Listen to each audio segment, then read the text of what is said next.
Dnes budeme za prísnych bezpečnostných opatrení eskortovať z Veľkej Británie na Slovensko nášho dobrého kamoša Daniela Kollára. Tak buďte v strehu, nech to ochránka zase nedojebe ako pri Ficovi.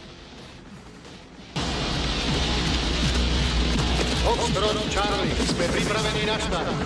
Žiadame o povolenie.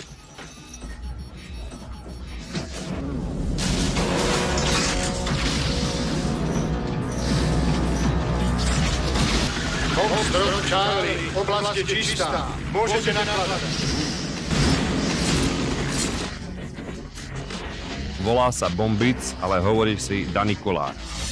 Má 43 rokov a 20 rokov žil v Londýne. Boli na neho vydané 3 medzinárodné zatýkače a najviac ľudí nastrál počas covidu. Hlavne Hamrana, Mikulca a Lipšica. Otvor hubu a vyplaz jazyk. Zvykne sa chvastať, že je kráľom telegramu. Čo sa tam deje? Čo? Počujem hluk. Tak tu neseď ako kokot. Zober si pištole a chod to tam skontrolovať.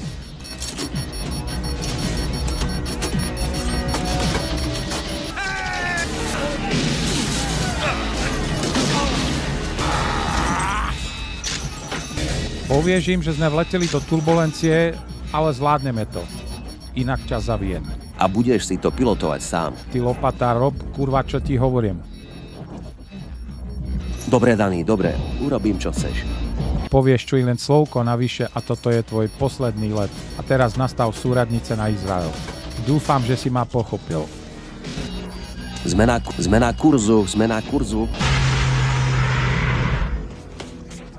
Čo sa tam stalo? Bombic uniesol lietadlo, prinútil pilota letieť do Izraela. Do Izraela? Do Izraela. Vraj tam žije celá jeho rodina.